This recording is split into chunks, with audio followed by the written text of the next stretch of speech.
বাঁচা মরার ম্যাচে শেষ পর্যন্ত ১৯ রানের জন্য ম্যাচটা হেরে এবারের আইপিএলের প্লে অফ থেকে বিদায় নিল লখনৌ সুপার জায়ান্ট। জয়ের জন্য শেষ পর্যন্ত চেষ্টা চালালেও গুরুত্বপূর্ণ ম্যাচটি হারতে হলো লখনৌকে। দলের হারে গ্লারিতে কিছুটা মনক্ষুণ্ণ হতেই দেখা যায় লখনৌর মালিক সঞ্জীব গোয়েঙ্কাকে। উল্লেখ্য যে দিল্লির হয়ে শুরু থেকে দ্রুত রান তুলেছেন বাঙালি এই ব্যাটসম্যান অভিষেক পোরেল। ৩৩ বলে ৫৮ রানের দারুণ এক ইনিংস খেলেন তিনি। এরপর সাই হোপ ও ঋষভ পন্তের ব্যাটিং ছিল তুলনামূলকভাবে ধীরগতির, তবে শেষ দিকে সাউথ আফ্রিকান এই ব্যাটসম্যান স্টাফস রীতিমতোই হাত খুলে মারেন। তার অপরাজিত ২৫ বলে ৫৭ রানের ঝড়ে প্রথমে ব্যাট করে ২০৮ রান করে দিল্লি। ২০৯ রানের টার্গেটে লখনৌর ব্যাটসম্যানরা তো শুরু থেকেই ছন্নছাড়া।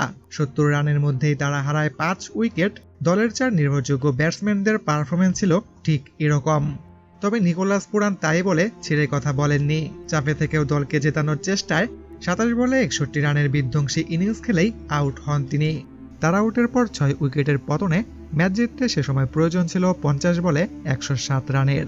শেষ দিকে বোলাররা ব্যাটসম্যানের ভূমিকা পালন করলে শেষ ২ ওভারেও ম্যাচটি জিততে প্রয়োজন ছিল ২৯ রানের।